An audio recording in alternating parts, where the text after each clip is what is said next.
오늘은 하나님께서 지키시는 교회라는 제목으로 말씀을 전하려고 합니다. 참 안타까운 그런 소식이지만 우리 장로님께서 기도한 바와 같이 우크라이나의 전쟁이 계속 진행 중에 있습니다. 젤렌스키 우크라이나 대통령이 미국 의회를 대상으로 하는 그 연설을 제가 한 토막 우연히 듣게 되었습니다. 그런데 그냥 지나치지 않고 저 말씀이 새롭게 이렇게 자꾸 마음에 새기게 되었습니다. 스쳐 지나간 말이었지만 매우 인상적인 내용이었는데요. 이런 내용입니다. 우리는 우크라이나를 지키기 위해서 싸우는 것이 아닙니다. 전 세계의 가치를 지키고 미래를 지키려고 목숨 걸고 싸우는 중입니다. 이 사람 우크라이나 대통령이죠. 우리나라를 지키기 위해서, 백성들을 지키기 위해서 우리가 최선을 다하고 목숨 걸고 싸우는 중이니 제발 우리 좀 도와주세요. 이 정도 해야 되지 않습니까? 그런데 하는 말이 우리는 우크라이나를 위해서 싸우는 것이 아닙니다. 전 세계가 지켜야 할 만한 그 가치가 있다는 거죠. 무엇이겠습니까? 그것이 민주주의요, 자유요, 평화요, 사랑 같은 것이지 않겠습니까? 천하보다 귀한 그 아기의 목숨, 어른들의 목숨, 그 어느 한 사람의 목숨이라도 그런 가치들을 지키려고 하고, 현재뿐만이 아니라 살아있는 우리만 잘 살고자 함이 아니라 인류 미래를 지키고자 목숨 걸고 싸운다. 보통 사람이 아니겠구나 하는 생각이 들었어요. 그런데 실상은 이분은 그 나라 코미디언이었다고 하잖아요. 그러니 대통령이 되었지만 사람들이 잘 흔쾌히 인정을 해주지 않는 거예요. 과연 잘 해낼 수 있을까? 여러분 한번 생각해 보세요. 날마다 텔레비전에 나서 웃기던 사람이 하루는 나와서 대통령이 되었대. 웃기지나 말지 이런 생각 들지 않겠어요? 그러니까 백성들이 인정도 안 해주고 저 양반 잘 해낼까 의심의 눈초리로 지켜보던 중에 전쟁이 일어난 거죠. 얼마 전에 아프가니스탄에서 미군이 철수하자 그 나라의 최고 통수권자인 대통령이 돈을 몇 차에 싣고 도망가려고 비행장에 돈 싣고 도망가던 장면을 여러분 보셨습니까? 비행기에 다 실질 못해가지고 활주로에 비행기장에 돈다발을 버리고 갔대잖아요. 그날 그 비행장에 나도 갔으면 한 다발 주웠을 건데, 그죠? 백성들이고 나라고 개념이 없는 사람이지. 그 돈만 챙겨서 무슨 이유든지 그것이 이유가 되겠습니까? 무슨 계획이든지 그 계획이 되겠냐고요. 그런 사람들이 있었는가 하면 이분은 잘 인정도 받지도 못하고 우리가 봐도 겉모양은 그냥 평범한 사람으로 이렇게 보이잖아요. 연약해 보이기도 하는 그분이 나라를 버리지도 않고 백성을 떠나지도 않고 직접 포탄이 날라드는 그곳에서 전쟁을 진두지휘하고 싸울 때 사람들이 달리 보기 시작하잖아요. 한두 사람씩 위대한 대통령이구나, 우리의 대통령이구나 이런 소리를 하기 시작했습니다. 그런데 그분이 우리만을 싸우는 것도 아니요, 온 세계의 가치를 위해서 또 미래를 위해서 싸운다고 하니 여러분 참 얼마나 감동적인 말인지 몰라요. 그 말을 듣고요, 여러분 우리는 무엇을 위해서 목숨 걸고라도 싸울 수 있겠습니까? 우리는 목숨 걸고 싸워야만 하는 그런 가치나 뭐가 있습니까? 여러분 무엇을 위해서 싸우시겠습니까? 사람들은 보통 자기 욕심을 채우기 위해서 싸우지 않겠습니까? 내가 틀리지 않고 내가 옳다 하는 주장, 나의 의를 위해서 싸우거나 또는 자기 유익을 위해서, 아니면 자기 밥그릇 가지고라도 싸우지 않겠습니까? 내가 이따가 점심시간에 유심히 보려고. 오늘 우리 김재웅 집사님하고 이렇게 섬긴다 해서 우리 장 셰프 집사님께서 맛있는 도시락을 제가 일부에 먹었는데요, 정말 2번 먹고 싶은데 참았어요. 틀림없이 싸울 거예요. 틀림없이 싸울 거예요. 한두 번 더 드시려고, 먼저 먹으려고, 많이 먹으려고, 내 유익을 채우려고. 사람이 싸우는 것이 다 그런 것이지 않겠습니까? 나 때문에 싸우는 거예요. 나 자존심 때문에 싸우는 거예요. 내 편 때문에 싸우는 거예요. 나의 것, 나의 재산 때문에 싸웁니다. 나의 나라 때문에 싸웁니다. 내 민족을 위해서 싸우는 것이 우리 사람들의 모양이지 않습니까? 그런데 자기 나라 대통령이면서 자기 나라만을 싸우는 것이 아니라 전 세계가 지켜야 될 가치를 위해서 싸우고 지금만이 아니라 미래를 위해서 싸운다 하니 얼마나 위대한 생각이에요. 그런데 우리는 그 대통령보다도 더한 사람들이지 않겠어요? 우리는 가치와 또 나라나 민족만이 아니라 하나님이 세우신 하나님 나라를 위해서 우리가 만일 싸운다면 그것은 하나님을 기뻐하시는 일이요 참으로 보배롭고 가치 있는 일이 될 줄로 믿습니다. 하나님 나라를 위해서 한번 여러분 싸워 보시겠습니까? 제가 이런 말씀 드리는 것은 싸움 붙이려고 하는 것이 아니고 오늘 버가모 교회라고 하는 것이 영적인 전투가 치열한 그런 교회였기 때문이죠. 버가모 교회는 이단들의 가르침이 난무하고 교회 안에 하나님 말씀은 지키지 않아도 됩니다. 4번 주일에 한 달에 4번 주일이면 두 번은 교회 가고 2번은 세상으로 가도 됩니다. 이런 사람들이 거기에 가르침을 이렇게 주장하고 있는 그런 교회였습니다. 황제 숭배를 하고 우상 숭배를 강요하고 어지럽게 하고 뿐만 아니고 그곳이 오늘 말씀에 따르면 사탄의 권자가 있는 곳이라 이러잖아요. 사탄의 본거지라는 말이에요.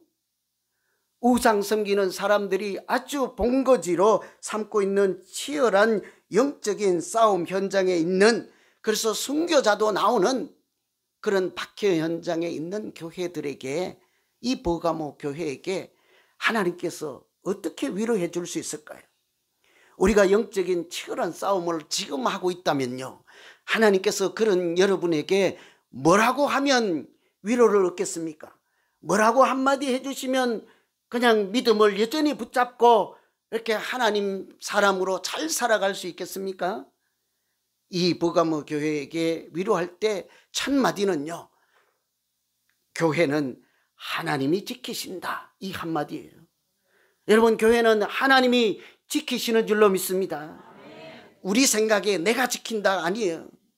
우리가 지키거나 대통령이 지키거나 이 커뮤니티가 지키는 것이 아니라 교회는 하나님이 지키는 곳입니다. 12절 말씀에 보면 버가모 교회 사자에게 편지하라, 좌우에 날선 검을 가지신 이가 이르시되, 그래요. 하나님이 버가모 교회에게 말씀하실 때, 자기 스스로 소개할 때 좌우에 날선 검을 가지신 그 하나님이 말씀하신다라고 소개하잖아요. 하나님이 왜 그냥 금뜨거리나 하나 들고 나타나시지, 별이라도 하나 반짝반짝 들고 일어나시지, 좌우에 날선 검을 가지고 앞에 탁 나타나서 말씀하실까요? 그 검으로 내가 이 혼란한 교회를, 어지러운 교회를, 사탄이 주름 잡는 이 교회를 지키셨다 하고 지키시는 하나님으로 그들에게 보여주시는 말씀이지 않겠습니까? 아멘이 안 되니까 보니까 제가 지어냈구나 이렇게 상상하시면 안 돼요. 그 다음 계속 읽어보세요. 16절에 이렇게 얘기를 해요. 그러므로 회개하라. 그리하지 아니하면 내가 속히 가서 내 입의 검으로 그들과 싸우리라. 그냥 단순하게 요약하면 내가 내 입의 검으로 싸우리라. 그것도 줄이면 내가 싸우리라잖아요. 내가 누구게요? 하나님이 싸우겠다는 거잖아요. 그 교회에 세상의 가치관이나 철학이나 우상숭배나 황제숭배나, 그러니까 율법은 지키지 않아도 됩니다, 이런 얘기를 하는 사람들, 적대적이고 사탄의 악한 생각에 사로잡힌 그들을 내가 싸우겠다, 하나님이 싸워주신다고 말씀하고 있잖아요. 그러니 교회를 지키시는 분은 하나님이라 해야 되지 않겠어요? 버가모 교회의 특징은 발람의 교훈을 지키는 자들이 있었고 니골라 당을 따르는 사람들이 있다는 거예요. 이 공통점은 다 니골라 당이나 발람의 교훈이나 이런 것들은 다 우상을 숭배하도록 하고 믿는 사람들을 유혹하고 실족하게 하는 잘못된 믿음, 신앙을 가진 사람들이지 않겠습니까? 사탄의 왕자리가 있는 교회라고 합니다. 사탄이 왕처럼 앉아서 다스리는 그런 곳이라는 말씀 있잖아요. 황제 숭배, 우상 숭배, 그뿐만이 아니고 거기 있는 믿는 사람들을 박해하여서 오늘 본문에 보면 순교자까지 나왔잖아요. 목숨을 잃는 중에도 너희가 믿음을 지키고 예수 이름을 붙잡고 견딘 것은 참으로 잘했구나, 이런 칭찬을 해 주시잖아요. 왜 그런 칭찬을 하시겠습니까? 그 어려움 중에도 믿음을 지키고 예수 이름을 붙잡으면 하나님이 대신 싸우시고 하나님께서 이기게 하실 것이니 계속 그 영적인 전투를 싸우라 하는 격려의 말씀이지 않겠습니까? 예수 이름 붙잡고 하나님이 주신 검으로 계속 싸우라는 그런 말씀 있지요. 하나님이 이처럼 교회를 위해서 직접 싸우실 뿐만이 아니라 예수 믿는 우리에게도 싸울 만한 무기로 하나님께서 하나님의 검을 하나씩 다 주셨습니다. 참 궁금해요. 아멘이 안 나오니까 제가 한번 여쭤볼게요. 쉬운 말로. 여러분, 교회 다니시는 또 예수 믿는 여러분, 칼 한 자루 하나님께서부터 받은 것, 칼 한 자루 갖고 계세요? 대부분 없네요. 뭐 갖고 싸우실래요? 볼펜 갖고 싸울래요? 그 주방에 있는 국자 갖고 싸울래요? 하나님은 우리에게 사실은 칼 한 자루씩 다 줬어요. 하나님이 주신 칼이라니까요. 우리는 볼펜이나 이런 주방 주걱이나 아니면 나무 막대기로 싸우는 사람이 아니라 하나님이 주신 검으로, 검이 칼이잖아요. 하나님이 주신 칼로 싸우는 사람들이에요. 삼정검이라고 아세요? 왕이 그 신하에게 주는 칼이에요. 아주 별단 장군들 보면 요즘도요, 권총만 주는 것이 아니라 이런 칼 줘요. 보검이라고 해서. 옛날에 조선시대나 고려시대나 왕이 주는 칼 한 자루 받으면 대단한 사람 아니에요? 나라를 책임지고 지켜야 되는 사람이요. 가문의 영광이죠. 그런데 여러분, 우리는 왕이 주는 칼이 아니라 하나님이 주신 보검을 한 개씩 다 갖고 있다니까요. 왜 그리 아멘이 안 되시는가 몰라. 제가 안 될 줄 알고 이렇게 찾아봤어요. 성경에 어디에 하나님이 주시는 칼이 나오나.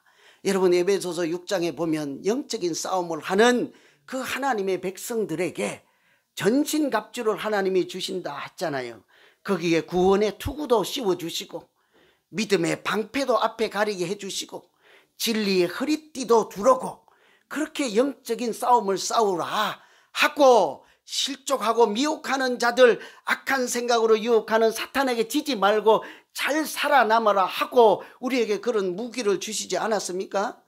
그러니 너희는 예수 믿는 사람이니까 방어만 하고 착하게 겸손하게 살아라, 그렇게 하지 않고 마지막에 하나님께서 칼 한 자루씩을 냈다 하고 다 주셨잖아요. 하나님이 주신 성령의 곧 그 말씀의 검을 하나씩 다 주시지 않았습니까? 제가 그런 것이 아니고 에베소서 6장에 그렇게 되어 있어요. 성령의 검 곧 하나님의 말씀을 가지라. 우리에게 그렇게 칼 한 자루씩을 다 주셨잖아요. 여러분, 우리는 힘으로 싸우는 사람들이 아닙니다. 말씀의 능력으로 싸우는 하나님의 군사인 줄로 믿습니다. 내가 싸우는 것이 아니라 하나님이 주신 성령의 검으로, 그것도 하나님께서 직접 앞장서서 싸우는 그 싸움에 우리는 하늘의 군사로 참여하는 영적인 병사일 뿐이지 않겠어요? 교회가 니골라 당이나 발람의 교훈처럼 건강하지 못한 그런 세상적인 사고방식, 세상적인 유익이나 또 그런 우상들을 섬기는 가치관으로 영적인 싸움을 우리가 하고 있을 때요, 자칫 우리가 실수할 수 있는 것은 감정으로 대처해서는 이길 수가 없는 것입니다. 세상 학문으로 싸워서는 이길 수가 없는 것입니다. 세상 상식으로는 그 싸움은 백전 백패할 수밖에 없는 것이. 왜 그렇습니까? 그 싸움은 무기나 상식과 지식의 싸움이 아니라 영적인 싸움이기 때문인 것이죠. 그러니 우리가 싸울 무기는 오직 성령의 금이신 하나님의 말씀 하나뿐이지요. 여러분, 악한 영의 지배를 혹시 받고 있습니까? 악한 생각에 사로잡혀 있습니까? 혹시 죄의 종로로 타는데 빠져나올 수가 없습니까? 어떻게 우리가 이길 수가 있겠어요? 설명으로 되는 것이 아니고 제가 여러분이 다 알 법한 한 사람 이야기를 소개해 드릴게요. 어거스틴이 회심한 이야기를 여러분 다 아시잖아요. 성적으로 그는 참 문란하고 타락한 사람이었습니다. 방탕하고 자기가 죄의 종로로 타는 사람임을 자기도 알고 있어서 날마다 방탕하고 여행가에 가서 흥청망청 놀 때는 모르지만 돌아서면 가슴을 치고 통곡하며 살았던 사람이에요. 자기도 죄 중에 빠져 있고 종로로 타는 것을 알고 있으면서도 거기에서 빠져나올 수가 없는 거예요. 여러분, 혹시 우리 중에도 다 알면서도 못 빠져나오는 사람들 들어있지요. 내가 뭐 하는지 알아요. 해서는 안 될 것 하는지도 알아요. 할 때는 쾌락이고 할 때는 즐겁고 할 때는 시간 잘 가고 할 때는 그것이 최고라서 다 잊어먹는데 도저히 나올 수가 없어요. 여러분, 날이면 날마다 밤이면 밤마다 시간만 나면 열심으로 잘 가는 데 있지 않습니까? 다시는 가지 말아야지 하고는 이튿날 또 가는 곳 있지요. 안 웃는 거 보니까 모르나 본데요. 어디 가십니까 여러분? 베가스인가 뭔가 번쩍번쩍 하는데 많이 가잖아요. 땡기로 많이 가잖아요. 다시는 가지 말아야지 하고는 또 가잖아요. 여러분, 어디도 많이 가잖아요. 그건 내가 얘기 안 할게요. 거기 말고 거기도 다음엔 안 가야지 하고는 또 가잖아요. 아무리 자꾸 하면 부응해야 되니까 한 개만 더 할까요? 다음에는 내가 저렇게 면전에서 이렇게 톡 쏘는 말 하지 말아야지 하고 다음 주에 또 하잖아요. 못 빠져나온다고 우리가 힘으로. 이 사람도 자기가 죄의 종으로 사는 것 알면서 가슴을 치면서도 빠져나올 수가 없어서 사실은 울며 불며 자기를 불쌍히 여기며 하는데 안 되는데 어떡할 거예요? 그런데 어느 날 지나가는데 아이들의 놀이를 들었어요. 노래 들고 읽어라. 뭔 소린지 모르지만 노래 한 가락이요. 들고 읽어라. 자기에게 성경책이 있었던지 성경책을 들고 읽었더니 그 구절 한마디가 로마서 13장 13절 말씀이잖아요. 잘 들어보세요. 낮에와 같이 단정히 행하고 방탕과 술 취하지 말며 음란과 호색하지 말며 쟁투와 시기하지 말고 오직 주 예수 그리스도로 옷 입고 정욕을 위하여 육신의 일을 도모하지 말라. 별로 뭐 감동스러운 말씀도 아니에요. 우리는 들어봐도 아이고 나랑은 관계없어. 우리 뭐 시기하고 질투하고 쟁투하고 이런 거 해당도 안 되잖아요. 우리는 예수사랑 비전교회는 이런 거 해당 안 돼요. 그죠? 이쪽은 좀 되나 보다. 아멘. 안 돼. 잘 들어보세요. 그런데 이 한마디만 살아계신 하나님의 말씀이요, 내 심장과 폐부 골수를 찔러 쪼개고도 남을 하나님의 검과 같은 말씀인 것을 그렇게 인정하고 듣기만 하면 이 한 구절만 있어도요 우리 인생이 달라져요. 그래서 제가 한 번 더 하려고 원고에 2번 썼어요. 다시 들어보자고요. 우리가 새 마음으로 낮에와 같이 단정히 행하고 술 취하지 말고 음란과 호색하지 말고 시기하고 쟁투하지 말고 오직 예수 그리스도로 옷 입고 정욕을 위하여 육신의 일을 도모하지 말라. 여러분, 다 안 되면요 다 잊어먹고 이렇게 기억하면 어떨까요? 육신의 일을 도모하지 말라. 우리가 이 한 구절만 생각해도 아까 제가 했던 있잖아요. 우리가 잘 싸우는 싸움, 나 위해서 싸우고 내가 옳다 하고 싸우고 내 유익을 위해서 싸우고 내 식구를 위해 싸우고 내 교회를 싸우고 내 민족을 위해 싸우고 나 중심을 위해서 싸우는 그런 육신을 도모하지 말고 하나님 나라를 위해서 싸우는 영적인 군사, 하나님의 군사로 살자 하면 우리 인생이 달라질 줄로 믿습니다. 이 사람도 그래서 이 한 구절을 읽는데 더 이상 읽을 필요가 없었다고 해요. 왜냐하면 이 문장의 끝에 이르자 그것이 눈 깜짝할 사이에 내 마음 안에 넘쳐 들어오는 신앙의 빛 같았고 모든 어두움을 흑암을 사라지게 만들었습니다. 아무리 해도 그 쾌락의 종, 그 술집에서 빠져나오지 못하고 유흥가에서 빠져나오지 못하고 그렇게 음탕하고 음란하고 방탕하며 청년의 시절을 보냈던 이 사람이요, 이 말씀 한 구절 때문에 오늘날 어떤 소리를 듣습니까? 성인이라는 소리를 듣게 되지 않아요? 자기 힘으로 그 악령과 싸우는 것이 아닙니다. 하나님의 말씀이 성령이 검이 되어서 한 줄기 빛이 되어서 하나님의 말씀이 능력이 되고 하나님의 말씀이 검이 되어서 칼이 되어서 그에게 새 인생을 주신 줄로 믿습니다. 우리에게도 동일하지 않겠습니까? 하나님은 성령의 검인 말씀으로 우리를 새롭게 하시고 예수 이름을 붙잡을 때 우리를 위하여 직접 싸우시고 승리하게 하실 줄로 믿습니다. 우리는 상식, 지식 이런 걸로 싸우는 게 내가 싸우는 것, 하나님 손에 붙잡혀 싸우는 사람이죠.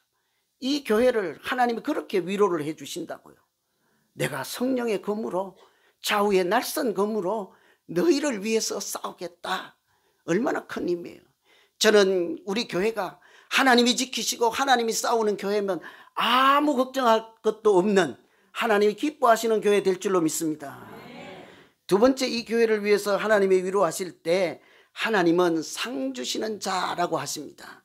오늘 17절에 보면 귀 있는 자는 성령이 교회에게 하시는 말씀을 들을지어다 하고는 그에게 이기는 자들에게는 내가 감추었던 만나를 주고 흰 돌을 줄 것이라. 하나님이 그 영적인 싸움에 참여하고 이기는 자들에게는 무엇인가 주신다고 약속하는 약속의 말씀이 있잖아요. 만나를 주시고 흰 돌을 주신다고 합니다. 이렇게 돌 준다 하니까 별로 반가운 그런 표정들이 아니세요. 이기는 자에게 내가 황금을 주리라 했으면 아멘 했을 거야 아마. 그죠? 아니면 그 아까 대통령이 싣고 가다 그 공항 할주일에 버린 이기는 자마다 내가 돈다발을 주리라 했으면 아마 표정이 달라졌을 거예요. 흰 돌을 준대, 흰 돌. 이 돌 별로 안 반갑죠, 그죠? 근데 이 흰 돌이나 만나라고 하는 것은 그 돌 자체를 이야기하는 것이 아니죠. 하나님께서 이기는 자에게 주시는 하나님만 줄 수 있는 상을 주시겠다는 약속의 말씀이지 않겠습니까? 누가 주는 상을 받으시면 기뻐하실래요? 누가 사는 상을 주면 누가 주는 나라에서 주는 훈장 받으시면 가문의 영광이겠죠. 그죠? 올림픽 가서 선수들이 열심히 하고 4년 5년 막 참고 견디고 훈련하고 땀 흘리잖아요. 근데 가서 싸우고만 하고 오라 하면 누가 그러겠어요? 근데 거기 가서 잘만 하면 1등만 하면 뭘 줘요? 메달 주잖아요. 국가마다 나라들마다 조금 지나면 메달이 1개, 메달이 몇 개, 그것만 세고 있지 않습니까? 세상이 주는 금메달도 국가가 주는 훈장도 가문의 영광으로 알고 그 금메달 하나를 애지중지하며 뼈가 부서져라, 자기 몸이 녹아져라 그렇게 하는데, 하물며 하늘에서 하나님이 주시는 상을 주신다면 여러분 그 상 우리 모두 한번 받아야 하지 않겠습니까? 세상이 줄 수 없는 상이래요. 안 받고 싶은 사람들 때문에 제가 한 번 더 할게요.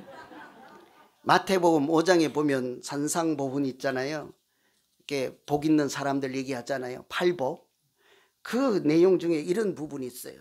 나로 말미암아 너희를 욕하고 박해하고 악한 말을 할 때는 너희가 복이 있나니 이래요.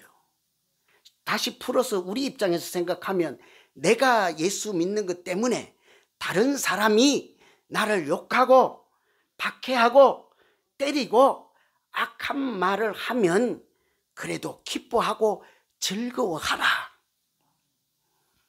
봐요, 아멘 안 되잖아요.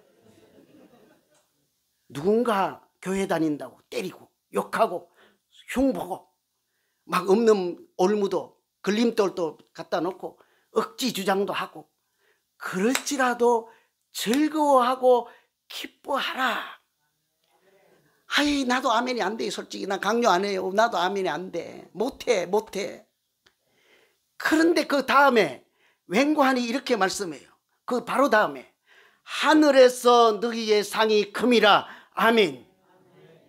아무리 박해하고 욕하고 악한 말을 할지라도 우리가 즐거워하고 기뻐할 수 있는 유일한 이유는 하나님께서 상 주시는 자요, 하늘에서 우리에게 주실 이미 준비하고 있는 상이 크기 때문이라. 우리가 그 상 보고 달려가야 하지 않겠습니까? 고난을 당하고 어려울 때는 이처럼 하나님께서 상 주시는 자이심을 기억하라. 그것이 위로의 말씀이에요. 버가모 교회에 하나님께서 만나를 주시고 흰 돌을 주신다고 그렇게 약속을 해 주셨습니다. 이 흰 돌은요, 옛날에 법정에서 죄인인지 아닌지 갈아낼 때 죄가 있는 사람에게는 검은 돌을 주고 무죄한 사람들에게 주는 흰 돌입니다. 다시 한번 생각해 보세요. 여러분, 검은 돌 받고 싶어요? 흰 돌 받고 싶어요? 다 무죄선언 받고 싶지 않겠습니까? 이 흰 돌은 또한 공연, 또 이렇게 천국 잔치, 구원 잔치에 참여할 수 있는 초대장 같은 것. 결혼식 하면 티켓이요, 흰돌 하나씩 나누어 줬다고요. 사람을 통제할 수 없고 누가 올지 모르니까 초대장으로 옛날에는 흰돌을 주었다고 합니다. 그래서 이 말씀은 천국 잔치에, 천국에 들어갈 수 있는 티켓과 같은 의미로 사용을 하였죠. 그러나 그뿐만 아니라 이 흰돌이나 만나라고 하는 것은 사실상은 궁극적으로는 예수님을 가리키는 말씀이잖아요. 여러분, 출애굽기 할 때, 광야를 갈 때 하늘에서 만나를 내려주시잖아요. 우리는 배만 채우는 것이 아니라 앞으로 오실 예수님을 말씀하시는 것이지 않습니까? 한 예수 그리스도를 말씀으로 오신 예수님이라고 하잖아요. 뿐만이 아니라 이 흰돌이라고 하는 것은 거기에 받은 사람만이 알아볼 수 있는 이름이 새겨져 있다 하잖아요. 이기고, 영적인 싸움에서 이기고 흰돌을 받아보았더니 거기에 이름이 하나 써져 있어요. 누가 이름 써 있으면 좋겠어요? 저는 처음에 내 이름이 기록되어 있는 거 주겠지 하고 했어요. 여기 네 거 있다 이렇게. 그것도 맞겠죠. 이기는 자에게 이건 네 이름이야 하고 주겠죠. 그런데 또 다른 말씀에 참고해서 보면 거기 예수 이름이 기록된 돌이라는 거예요. 여러분, 내 이름 기록된 돌 받으실래요? 주님 이름 기록된 돌 받으실래요? 그것도 안 되면 천국문 앞에 가서 내 이름 석자를 내놓고 들여보내주시오 하실래요? 예수 그리스도 이름 쓰인 흰 돌 보여주면서 이것 가지고 여기 왔습니다 보여주실래요? 하나님이 만나를, 또 하나님이 흰 돌을 승리한 자들에게 주시는 것은 천국에 들어갈 수 있는 티켓을 예수 이름으로 우리에게 주실 것을 약속한 말씀인 줄로 믿습니다. 예수님만 통해서 들어갈 수 있는 천국, 예수님만 통해서 누릴 수 있는 구원의 상을 우리에게 약속하시는 말씀이지 않겠어요? 그러니 어떤 고난 중에 있을지라도 우리가 예수님을 붙잡고 하나님이 상 주시는 자이심을 기억하면 얼마든지 지금 당장 눈앞에 펼쳐지는 고난 얼마든지 이겨낼 수 있을 것입니다. 개인이나 가정이나 우리는요, 항상 이런 바람 잘 날이 없어요. 그렇지 않습니까? 내 인생에 바람 잘 날이 없어. 그래서 저는 이제 내일 모레 60대를 하는데 너무 많이 살은 것 같아요. 아이고 죄송합니다 여러분. 바람 잘 날이 없어. 이 바람 좀 끝나면 너무 좋겠어. 그러니 이 60이 너무 길어 이거죠. 여러분, 우리 가정에 4분들이 사는데요, 저 포함 4분. 겁이 나서 4분이라고 할게요. 바람 잘 날이요. 우리 교회는 100명. 바람 잘 날이 있을까요 없을까요? 우리 교회는 그런 일 없습니다. 100명이라 지금 너무 좋잖아요. 천국 같잖아요. 그러나 많은 교회들이 바람 잘 날이 없는 거예요. 이것이 그런데 당연한 일이지 않겠습니까? 사람이 모인 곳에는 항상 문제가 있기 마련이에요. 원하든 원치 않든 그냥 의도해서 생겼든 말든 저절로 생긴 문제든. 그러니 베드로 말씀에는 이렇게 말씀해요. 근신하라 깨어있으라 너희 대적 마귀가 우는 사자처럼 두루다니며 삼킬 자를 찾느니라. 이것이 믿음 생활하는 현장을 설명하는 표현이에요. 마귀가 우는 사자처럼 삼킬차를 찾아다니는 것이 교회이지 않겠습니까? 믿는 사람들이 모여있는 곳이지 않겠습니까? 영적으로 경건하게 거룩하게 살고자 하는 사람들이 있는 곳에 마귀가 반드시 있기 마련인 것이요. 우는 사자처럼 삼킬차가 그곳에 있기 때문인 것이죠. 그럴 때마다 우리가 진리를 붙잡고 씨름하고 거룩한 삶을 살기 위해서 분투하면 하나님은 그런 사람들을 눈여겨보시고 반드시 이기게 하십니다. 그러니 우리가 고난 중에 있을 때는 우리의 시선을 그 싸움 그 자체에 두지 않고 고통 자체에 두지 않고 하나님께서 약속하신 말씀, 내가 상 주시는 분이다, 힘돌과 하나님이 감춰두신 만나를 주시는 분임을 기억하면 우리가 오늘 또 이 영적인 싸움에서 이기지 않겠어요? 사도행전 7장에 보면 우리가 다 아는 서대반 지사님께서 돌에 맞아 죽잖아요. 순교를 해요. 그러니 당장 눈앞에 보이는 것이 뭐예요? 돌이 날아와요. 피해야 되지 않겠어요? 사람들이 마구 집어 던져요. 머리가 터지고 피가 나잖아요. 눈에 보이는 것은 피고 돌이고 삿대질하는 사람들인데요. 그런데도 그 순간에 스데반 집사님은 너무 평화로워서 그 사람들을 향하여 하나님 저들의 죄를 사하여 주시옵소서, 어떻게 그런 말을 할 수 있겠냐고요. 어떻게 그럴 수가 있을까? 저는 차근히 또 한번 읽어볼 때 여러분 이런 표현이 있더라고요. 성령이 충만하여 하늘을 우러러 주목하였더니, 그 순간에 사데반 집사님이 본 것은 날아오는 돌이 아니었습니다. 사람들이 삿대질을 하는 손가락 끝이 아니었습니다. 집어던지는 돌덩이, 나무 덩치 이런 것이 아니라 그 순간에 고통과 피를 바라보지 않고 눈을 들어 하늘을 주목하여 보았더니 그곳에 스데반은 하나님의 영광과 예수님께서 하나님 우편에 서신 것을 보았노라. 우리가 고난의 현장에서 무엇을 보아야 할지를 정말 잘 깨우치는 말씀이지 않겠습니까? 나를 욕하고 던져오는 날아오는 돌이 아니라 눈을 들어 하늘을 우러러 주목하였더니 하나님의 영광을 보게 하셨습니다. 그곳에 여전히 살아 역사하시는 하나님 보좌 우편에 계신 예수 그리스도를 만나게 하신 줄로 믿습니다. 고난 중에는 이처럼 지금 당장 아니어도 나를 위해서 지금도 싸워주시고 그것이 전부가 아니라 상 주시는 하나님이 계심을 우리가 하늘을 우러러 주목하면 영광의 모습을 우리에게도 보여주실 것입니다.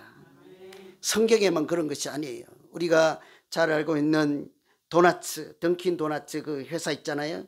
그 창업주가 72세 때 기자들이 물었습니다. 어떻게 회장님 이렇게 성공적인 삶을 살 수 있었습니까? 비결이 무엇입니까? 하는 기자들 질문에 이 사람이 딱 한 줄 말해요. 나는 하나님이 나와 함께 계심과 약속의 말씀을 반드시 지키시는 분이라는 것을 믿습니다. 다른 거 말씀하지 않았어요. 하나님이 함께 계시고 하나님이 약속하신 것은 나를 위해서 반드시 지키십니다. 이 두 가지 사실을 믿었을 뿐입니다. 참으로 놀랍지 않습니까? 여러분, 고난 중에 우리가 바라볼 것 다른 것이 아니에요. 우리에게 상 주시는 분, 그분이 하신 약속을 우리가 붙잡아야 하지 않겠어요? 히브리서 11장 6절에 이런 말씀이 있어요. 믿음이 없이는 하나님을 기쁘시게 못하나니 하나님께 나아가는 자는 하나님이 계신 것과 그가 자기를 찾는 자에게, 하나님이 하나님을 찾는 자들에게 상 주시는 자이심을 믿어야 할지니라. 그 회장님이 하신 말씀하고 똑같아요. 여러분, 하나님을 기쁘시게 하고 하나님께 영광 돌리시기를 원하십니까? 내가 행복한 믿음 생활을 하기를 원하십니까? 하나님이 계신 것과 하나님 앞에 나가는 자들에게 상 주시는 자이심을 믿으시면 우리 모두가 행복한 믿음 생활을 하게 될 줄로 믿습니다. 그런 믿음 갖고 있을 때요, 시편 120편 같은 노래를 할 수 있는 거예요. 우리 오늘 말씀은 이 찬양 부르고 마치려고 해요. 여러분, 시편 121편 그 내용을 아십니까? 하나님은 나를 지키시는 자, 너의 우편의 그늘 대신이 낮의 해와 밤의 달도 너를 해치 못하리라. 하나님은 너를 지키시는 자, 너의 환난을 명쾌하리니 그가 너를 지키시리라. 우리 믿음으로 이 찬양 부르고 오늘 말씀 마치겠습니다.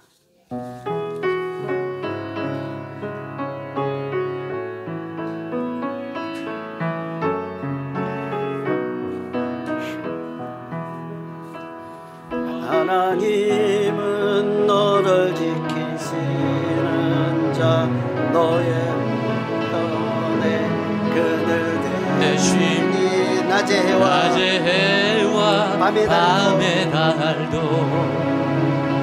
너를 해치 못하리. 하나님